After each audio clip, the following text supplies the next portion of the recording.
Втората македонска фудбалска лига ќе продолжи без прилепска победа, откако клубот поради финансиски проблеми не може да продолжи со надпреварување.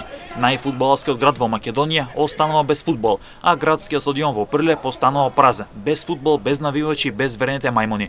Македонскиот фудбал останува без брендот победа.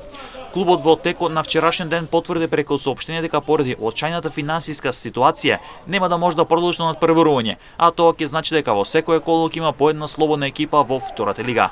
Победа презимуваше во зоната за директно испаѓање во трета лига како 13-то пласирана со 11 бодови. Во пролетниот дел очекуваше тешка борба за опстанок, кој најреално можеше да се случи, односно се избори само преку бараж.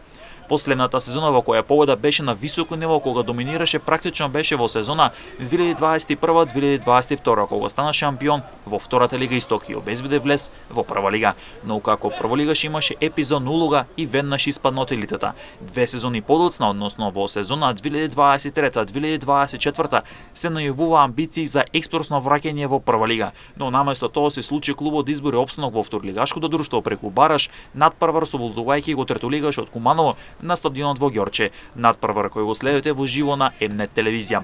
Минатата сезона победа избори опстанок во втора лига, но годинава наместо подобрување клубот во пролетниот дел воопшто нема да продолжи. Дали и како ќе се враќа победа е прашање на кое ќе треба многу одговори. Решавањето на големите финансиски проблеми, реорганизацијата и многу други работи за клубот да исплива на површина. Со тоа што победа нема да продолжи со надпреварување, значи дека Прилепскиот второлигаш ќе биде преселен во најнизок ранг на надпреварување, односно општинската фудбалска лига во Прилеп. Сепак, за да и официјално биде потврдено дека победа нема да продолжи со надпреварување во пролетниот дел, ќе треба клубот да извести Фудбалската федерација на Македонија со цел официјално да биде потврдено неиграњето на победа. До тогаш се уште кај прилепчине, кај навивачите, кај сите љубители на фудбал живее надеж дека сепак може да се изнене начин и победа да продолжи со надпреварување.